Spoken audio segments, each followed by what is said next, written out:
All right, guys, this video is for the second part of our Thursday, November the 6th lab. And here we're introducing something called shared preferences.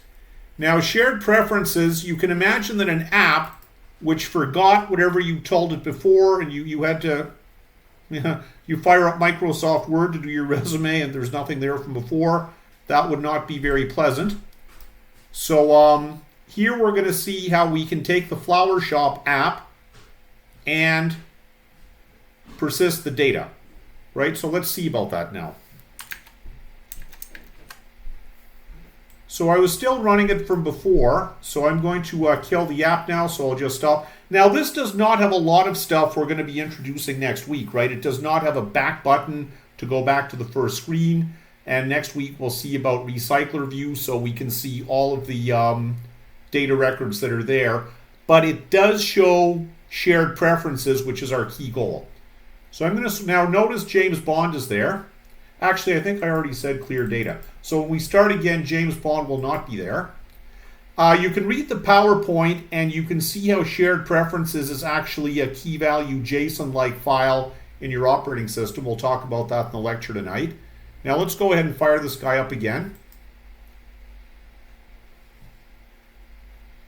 And make logcat a part of your practice, right? Make it something that you just have open all the time so your eyes get used to seeing it. So install was successful, that's good. I mean, it's faster for me than it's going to be for you the first time because, because I've already run it. First time it sets itself up. And once again, I have to wait a couple of seconds here before the screen becomes responsive because my operating system is being tied up, so just give it a couple of seconds there. Ah, there we go.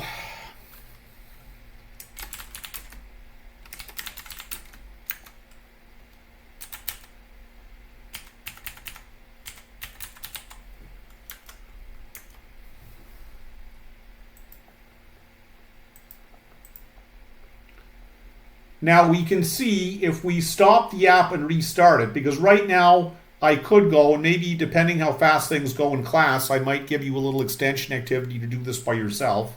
But let's stop the app, so we'll turn it off so it's all gone. And now we'll restart it.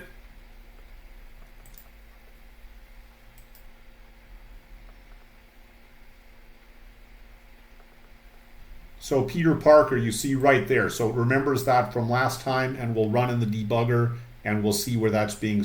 You know, the way I think about shared preferences, it's like a little box, like a little lockbox. Maybe you keep your diary or something in. It's a little file of key value pairs in JSON-like format in a file in your apps folder. That's physically how it's stored. So you see now I've come back here and it retrieved and it figured out that I already have a user, so it did not show me the